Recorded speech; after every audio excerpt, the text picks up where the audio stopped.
Why did God create the world? If you were God, would you bother? Why create a world with people who sometimes recognize Him, sometimes deny Him, sometimes they love Him, sometimes they hate Him, He gets blamed for everything. What does He need this for? When God created the world out of nothing, the first thing He needed to do was to invent or create existence, because nothing existed. And so He made things exist, and then He gave those things a life. But what exactly is existence, and what exactly is life? So here's the secret to almost everything. To exist in the physical world, you have to occupy your space. If you don't take up space, you do not exist. A stone takes up space, fire takes up space, water takes up space. A thought in your mind occupies space. What does taking up space mean in simple language? Get out. I was here first. It's my space. My space. In order for us to exist, there are many conditions. I have to eat, I have to drink, I have to breathe, I need shelter just to exist. So existing is taking up space and using up resources.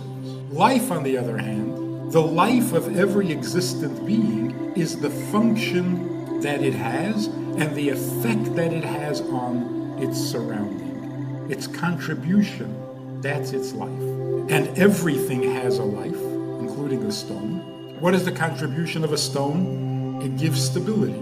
A stone house is more stable than a straw house. Fire, the life of fire, is that it gives warmth, it gives light, makes things come apart. The life of water makes things grow, keeps things cool, makes things stick together. So we all exist the same way, but we have different lives.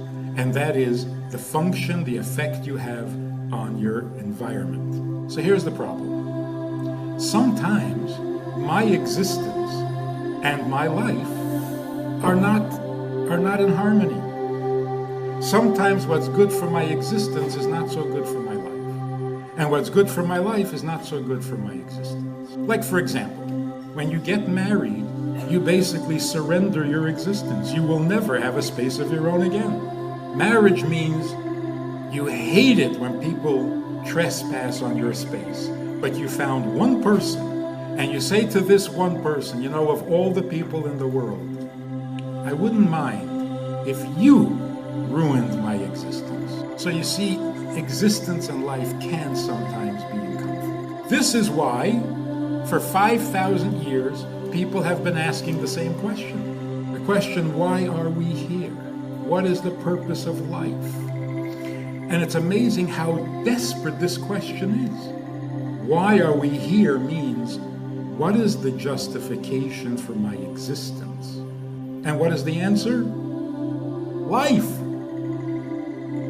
If you're alive, if you're making a contribution, if you're making a difference, then your existence is justified. So, if you think every song is about you, your existence has gotten out of hand. You have to occupy every song. You have to occupy everyone's thoughts. The more you exist, the more justification you need. Who gets depressed? People in third world countries or affluent people? People in third world countries don't get depressed. They're too busy. When people are affluent, when your existence has been pretty much made, now you get depressed. When you have everything, the question of so what attacks you. And if you don't ask it, your children will ask it. Okay, so what? So now we have everything, now what? And you become depressed. And that's why wealthy people either go insane or give a lot of charity. It's true. A person who has everything is perfect. And because he's perfect, he so desperately needs to share it with someone, to give it to someone, to make a difference, because the better your existence is, the more you need life. Understand why God created the world. Wasn't he perfect to begin with? Wasn't he everywhere and it was all his, and he was the only thing? It was perfect. Why would he bother creating a world when he had it so perfect? This is the relevant answer. A perfect God is desperate for a purpose and a relationship.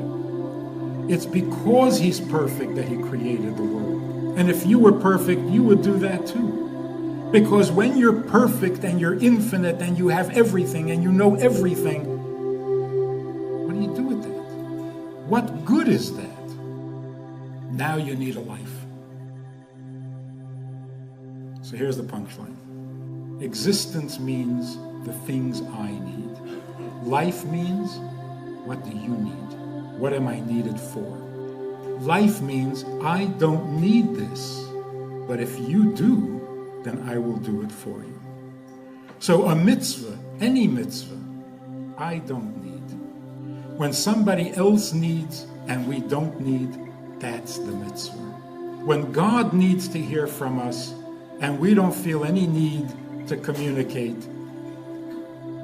we're familiar with that. You got to call your mother. I know you don't need it. She needs it. Husbands have to say, I love you to their wives. When we want to describe the Jewish people, the essence, the core, what makes us special, different, and unique. Those few words say it all. Am Yisrael L'chaim.